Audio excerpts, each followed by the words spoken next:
Invitamos a Gabriel Martínez, que es integrante del Movimiento por la Identidad Nacional, para hablar de una probable nación mapuche que en estos días va a ser declarada, pero que encierra una connotación mucho más profunda.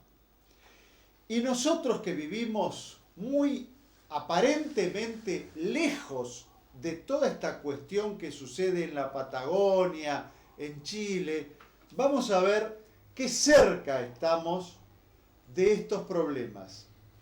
Y Gabriel, gracias por venir porque sabemos que venís de lejos. Bueno, por favor, gracias a ustedes por la invitación y sí, la verdad que preocupados por toda esta escalada de hechos que, bueno, alguna gente puede pensar que ocurren en lugares distantes, pero esto, digamos, las consecuencias las podemos llegar a vivir en la Argentina, como vamos a ver a continuación. ¿Y qué es lo que pasó exactamente en estos días en Chile? O lo que viene pasando, porque este hecho que ahora vamos a mostrar no es aislado. Ya hubo muchos hechos de violencia en Chile. Precisamente, bueno, hay toda una escalada de hechos que ya vienen de los últimos años, pero para hacer alguna especie de resumen lo más sucinto posible, deberíamos hablar a ver, por ejemplo, unos 150 camiones de transporte incendiados en poco tiempo, en los últimos 6, 7 años. Deberíamos hablar de aeronaves, ya sean helicópteros o aviones hidrantes baleados. Deberíamos hablar de 2 ferrocarriles, bueno, que se les hicieron actos de sabotaje y terminaron descarrilados. No hubo consecuencias fatales, bueno, gracias a Dios, pero o sea, estamos hablando de hechos de ese nivel. En lo inmediato deberíamos hablar de 14 iglesias quemadas en 8 meses en la Araucanía chilena. Todo esto solamente en el lado chileno, pero también se están produciendo hechos en el lado argentino. Yo, Bueno, yo pensé con los incendios forestales varias veces. a ver, ¿No se descubrió es una un ter, intencionalidad es vinculada a un, esto?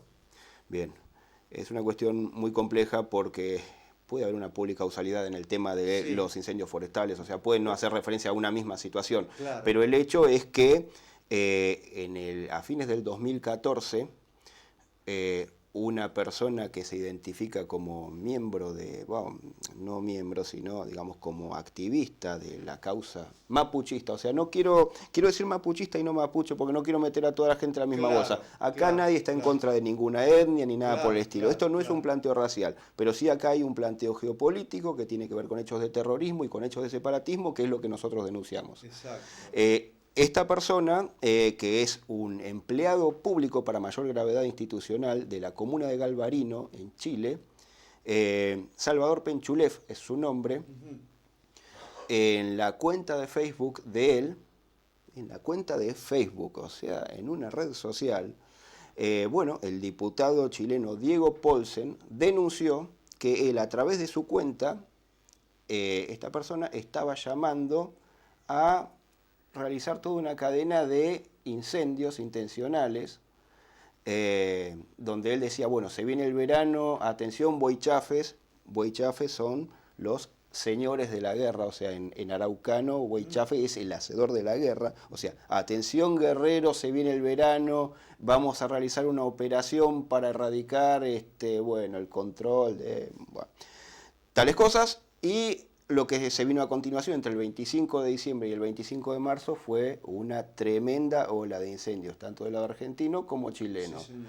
Entonces, muchos radioaficionados, tanto en Chile como, tanto en la Patagonia chilena como en la Argentina, decían que en la época en que se producen grandes incendios forestales hay un tráfico inusual de señales que no corresponden ni a las fuerzas militares o de seguridad chilenas ni argentinas. Entonces, bueno, incluso ahí hay tecnología, o sea, coordinando todo esto, nadie investiga nada. Porque, ¿qué hay detrás de este mapuchismo? ¿Quién está? ¿Tienen apoyo internacional?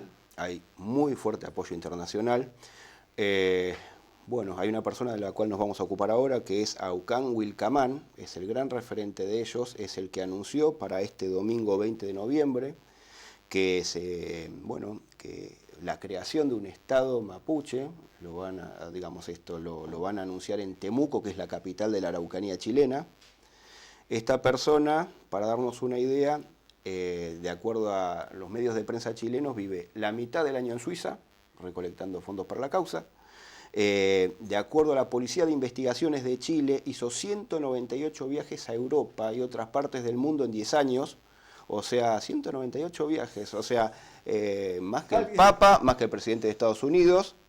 Es una persona que no se la debería subestimar porque no es un tipo que agarra un megáfono y se pone a arengar a la turba, sino que es una persona con mucha preparación en derecho internacional, visita distintos ámbitos internacionales, habla en la ONU en calidad de consultor, o sea, es una persona muy preparada. Y no se vincula con ignorantes tampoco. Y evidentemente, bueno, algún medio de financiamiento y sobre todo conexiones ahí y allá que son muy fuertes. O sea, estábamos hablando que los parlamentos de Galicia y Cataluña han votado mociones de apoyo a la causa mapuche.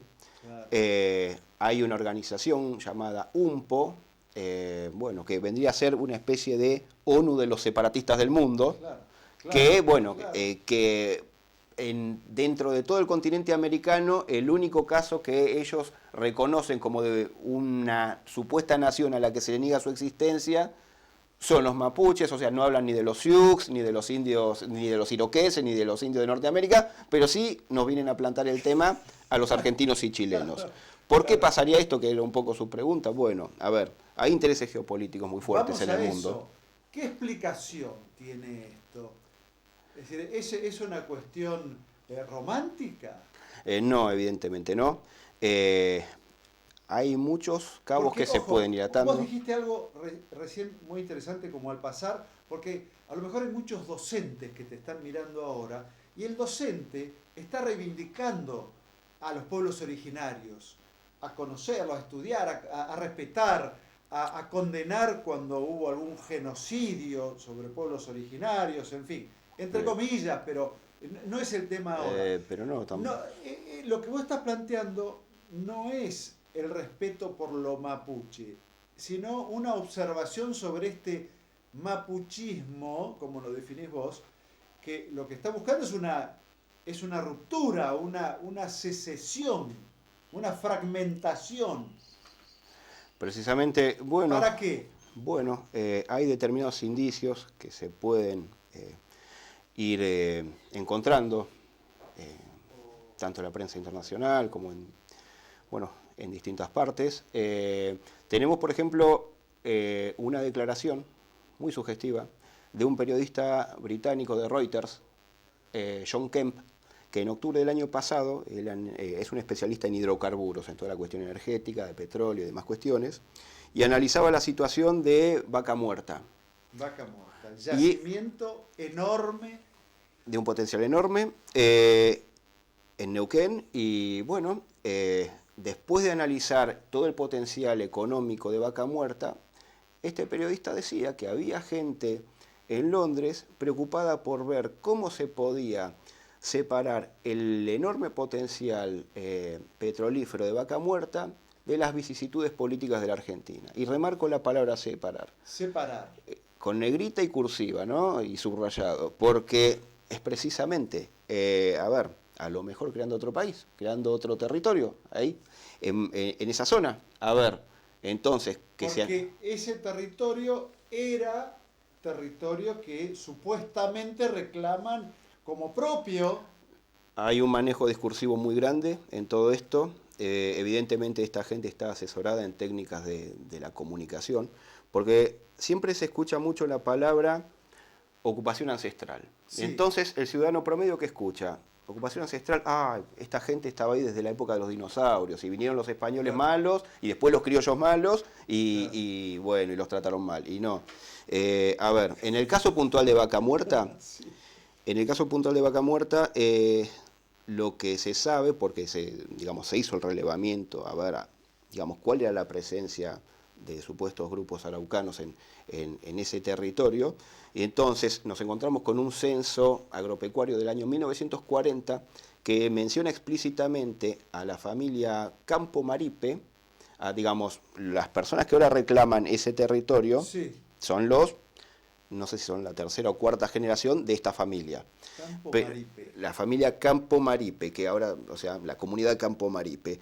Entonces, ese censo es muy explícito en decir, en la parcela tal se puede mencionar a fulano de tal y a fulana de tal, ambos ciudadanos chilenos, en calidad de intrusos o de ocupantes, o sea, pero que no tenían, digamos, ellos llegaron al desierto neuquino en 1927. 1927. Este censo es de 1940, o sea, pero evidentemente no hay ningún poblamiento ancestral ni nada por el estilo. Pero son técnicas discursivas, ellos martillan con el concepto ancestral y la persona común lo que recibe que estaban ahí hace 1500 miles de años. Claro. Y aquí, bueno, esto me da pie para hablar de otro tema, o sea, de la sustitución de la historia, la verdadera historia y la verdadera identidad de la Patagonia, que es Tehuelche.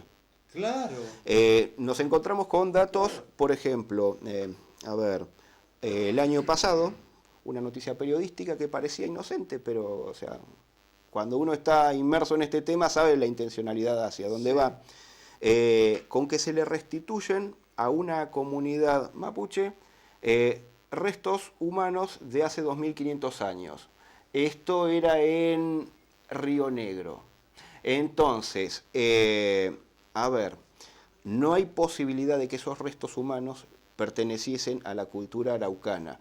Eran restos pertenecientes a proto-tehuelches, los antepasados de los tehuelches. Ni siquiera tehuelches. Pero ¿qué pasa? O sea, cuando llegan, de acuerdo, y aquí hay que remitirse a antropólogos serios que han estudiado este tema, tanto como Rodolfo Casamiquela o Edelmiro Porcel, que ellos señalan que los araucanos se terminan de instalar en lo que es la zona de, digamos, al sur de los ríos Limay y Negro, en una fecha tan tardía como 1885. Claro. O sea, vienen huyendo de Chile, claro, huyendo del ejército chileno. Claro. O sea, porque Chile termina la Guerra del Pacífico en 1881 y entonces se ocupan de lo que ellos llamaron la pacificación de la Araucanía, que fue el equivalente chileno a la conquista del desierto, pero fue en fecha tan tardía como 1885, hasta los galeses tienen más antigüedad en esa zona que ellos, y entonces, ¿pero qué pasa? Cuando se hace toda una ceremonia de restitución de restos... Encima, vos lo decís muy bien, el mapuche es algo que surge posteriormente, porque los que vienen son huiliches, bueno, precisamente. Pehuenches, vienen otras etnias que después cuando se mezclan acá se forman el mapuche. Quiere decir que el mapuche es posterior todavía a estos cruces cordilleranos. Yo sé que es un tema muy polémico, pero sí, yo investigué puntualmente el tema, no encontré ninguna referencia escrita a la palabra mapuche con anterioridad a 1897, que es cuando el filólogo alemán nacionalizado chileno Rodolfo Lenz hace un estudio de la lengua araucana. En ese estudio, que tiene cientos de hojas, usa cientos de veces la palabra araucano y muy, muy pocas veces usa la palabra mapuche. Claro. O sea, yo diría que el término mapuche es una construcción tanto política como ideológica. Exactamente. O sea, mapuche significa gente de la tierra, pero es un neologismo. Claro. O sea, lo que se sabe del registro histórico, a la llegada de los españoles, bueno, tenemos una gramática del padre de Valdivia de principios del siglo XVII, donde él dice que los indios de Chile se denominaban a sí mismos reche. Esto también lo explica un historiador chileno llamado Sergio Villalobos, lo explica muy detalladamente. No se llamaban así mapuches, se llamaban reche. Reche quiere decir gente sin mezcla, para diferenciarse de los españoles o de otros. Sí. Entonces, digamos, ¿pero qué pasó?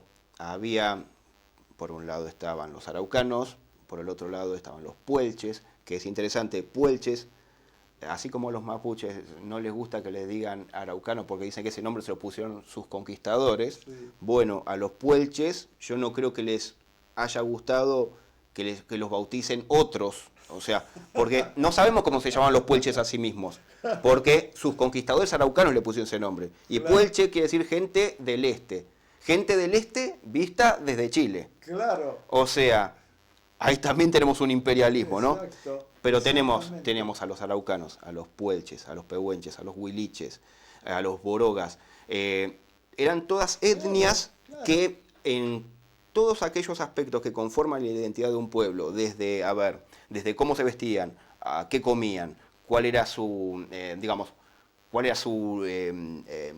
su lengua, sus creencias religiosas, eran en un todo diferentes. Claro. O sea, pero había que meter todo eso en un mismo paquete y ponerle una sola etiqueta. Y ahí, Otro mestizaje. y ahí surge el término mapuche, que es impulsado recién en fecha tan tardía, o sea, se le empieza a dar mucha fuerza al uso del término mapuche después de los pactos de Mayo, o sea, después del laudo arbitral de 1902 con Chile. Bueno, hay distintas figuras, el término se impuso primero en Chile. Qué increíble. Y muy tardíamente llegó a la Argentina, muy tardíamente. Gabriel, estás haciendo un aporte muy bueno, porque nosotros siempre ponemos algo de esto, y yo les digo a nuestros televidentes que investiguen, porque hay mucho para conocer de todo esto. Bueno, yo Ahora, lo que le sugeriría... yo te voy a dejar descansar un segundo, porque se hizo un bloque muy largo, pero cuando volvamos vas a abundar por qué están haciendo todo esto, para que se entienda. Perfecto. Ya volvemos.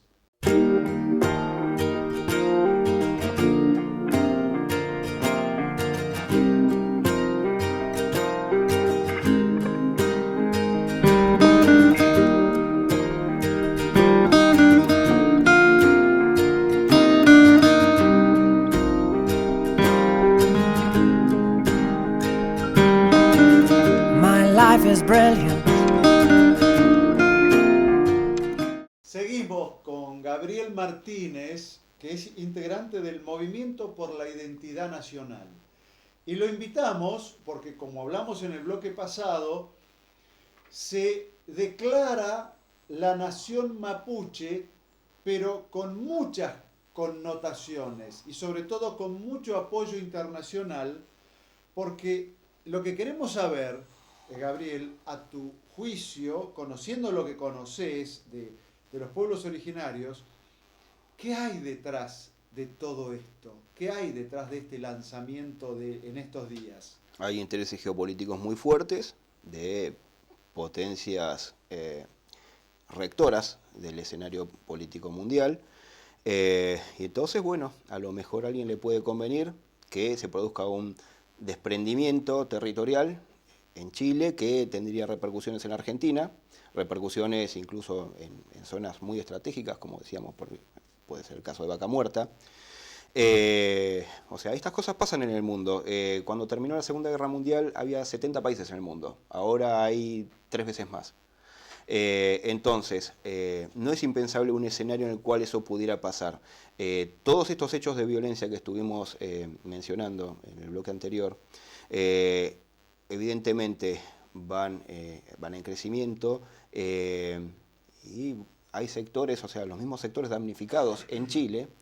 Había personas que ya estaban diciendo, bueno, que a lo mejor sería preferible una intervención de los cascos azules de la ONU. Eso sería el peor error que se podría cometer, porque atrás de los cascos azules vendría un referéndum estilo Kosovo. Exactamente. Y vendría una asamblea constituyente mapuche y vendría el Estado, el famoso Estado que se quiere crear. O sea, todo ese nivel de hastío que se busca generar en la gente con los hechos de terrorismo, claro, apunta a eso, a pretender que venga una fuerza pacificadora internacional bajo claro, los auspicios de la ONU o de no sé qué, digamos, y en el medio se están sembrando precedentes que son muy peligrosos. Y acá quiero tocar el tema de las banderas. O sea, una bandera no es un hecho caprichoso. Una bandera flameando implica una tradición, una continuidad en la historia, implica un mensaje político muy claro. Es gravísimo absolutamente gravísimo que el 10 de diciembre del 2014 se haya izado una bandera que no es la Argentina en San Martín de los Andes. Quiero decir que el intendente que hizo esa payasada terminó muy mal, terminó con el repudio absoluto de la comunidad de San Martín de los Andes, o sea, de ser intendente pasó a, en las elecciones siguientes perdió su intendencia y ni siquiera fue el segundo candidato más votado, quedó tercero. La gente por la calle no lo quiere saludar. ¿Tenía ascendencia mapuche? No, absolutamente no, pero se sumó a un circo. O sea, todo este tema de las banderas, o sea, quiero ser muy claro con eso, porque vemos en hechos que son arquetípicos sí. de lo gauchesco, por ejemplo, Claro. qué sé yo, el Festival de Jesús María, o incluso, no sé, en la feria en la feria artesanal, la feria de Mataderos, por ejemplo, Sí. por todos lados nos meten estas banderas La que vamos huipala, a la huipala y la llamada bandera mapuche, que quiero ser muy claro con eso. La llamada bandera mapuche, Sí. en realidad entre ellos discuten porque hay varias banderas que se proponen como la bandera mapuche, pero es una discusión de ellos. Sí. Digamos, a nivel popular, cuando se habla de la bandera mapuche, la gente identifica una que, bueno, Sí. es la que vemos por todos lados. Sí. Esa es la bandera del Consejo de Todas las Tierras. El Consejo de Todas las Tierras es el organismo creado por el líder separatista Aucán Wilcamán. Y, o sea, no hay posibilidad de que nos digan, bueno, no, pero es una bandera, es una cuestión folclórica de reconocer el aporte mapuche. No, es una bandera de un organismo confesamente separatista que, bueno, es la gente que quiere hacer este pronunciamiento del 20 de noviembre. Entonces, es una bandera que no es inocente, es gravísimo que esa bandera la haya desplegado una señora acusada de, bueno, de una agresión contra un oficial de justicia en Neuquén, a los 8 días de asumir Mauricio Macri, esta señora Karol Bulorowski, que es la sindicada, como digamos, es la que fue acusada digamos, de casi desfigurar a una oficial de justicia de un piedrazo, se la invitó a la Casa Rosada y ella desplegó al lado del presidente de la Nación, desplegó esta bandera del Consejo de Todas las Tierras. O sea, yo me pregunto, ¿no hay asesores o no leyeron o no les interesa el tema? O sea, porque que ganan mejor que yo y que llegan mejor a fin de mes que yo, estoy seguro. Pero entonces, ¿por qué no se ocupan de este tema? ¿Y cómo se llama esta mujer? Karol Bulorowski. Pero parece cualquier cosa menos una mapuche, con ese apellido. Gabriel, muchísimas gracias. Bueno, por favor, vamos a y volver a si invitar. yo les quisiera comentar digamos, hay una página que se llama Alerta Patagonia, que la pueden buscar en Alerta Facebook, Patagonia. y ahí pueden encontrar muchísimo material. Bien. Porque vos tenés mucho conocimiento, pero estás poniendo las cosas en su lugar. No es que te vemos un fanático del otro lado, sino que estás poniendo las cosas en su lugar, Gabriel, y eso es lo que nos interesa. Porque incluso hasta hubo descendientes de araucanos que participaron en la Guerra de Malvinas. Le agradezco mucho porque me estaba pasando de largo eso, y sí, es así. Digamos, ante todo este panorama de disgregación que nos plantean, nosotros tenemos que enarbolar como bandera de unidad nacional a estas personas que son, uno era un cabo del crucero Ara General Belgrano, En el crucero General Belgrano. el otro, el otro murió, si no me equivoco, en la isla Gran Malvina, Oscar Simón Antieco, y el otro es el cabo Isaías Quilahueque. Estas personas escribieron cartas a sus familiares en el curso de la guerra, donde decían que se sentían orgullosos de estar peleando por la bandera argentina. Entonces, esto es para la gente que lo primero que nos va a decir es que somos racistas, que esto, que lo otro. Acá no hay ningún problema de racista. Claro. Los argentinos durante muchísimos años solamente fueron argentinos. Entonces, teníamos al hijo de italiano, al hijo de español, al hijo de irlandés, al hijo de turco, al hijo de indígenas, y eran todos argentinos. Exacto. Entonces, que no nos vengan a querer disgregar con estas maniobras. Así que, bueno, por eso es que tenemos que reivindicar a estas personas como, digamos, arquetipos de la nacionalidad. Perfecto. Gracias, Gabriel. Por favor, gracias a ustedes por la invitación. Seguimos.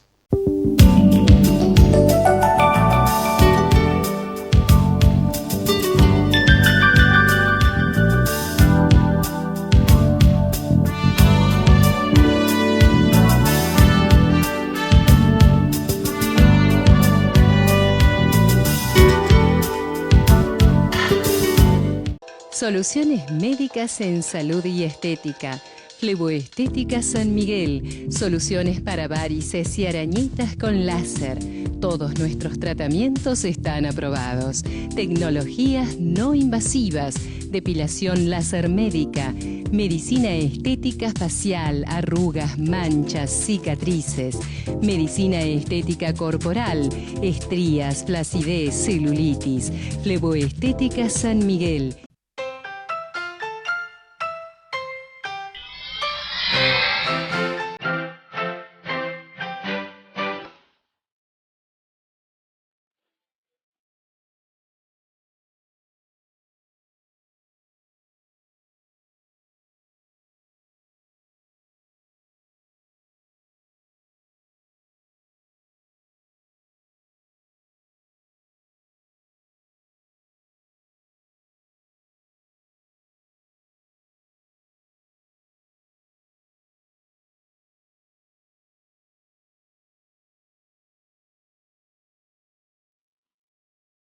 Recuerden que ya se nos está yendo el año. Quedan pocos días porque el año parece que termina a fines de noviembre. En diciembre no sé cómo vamos a hacer todo lo que nos falta. Así que la mejor semana y en 7 días otra vez acá.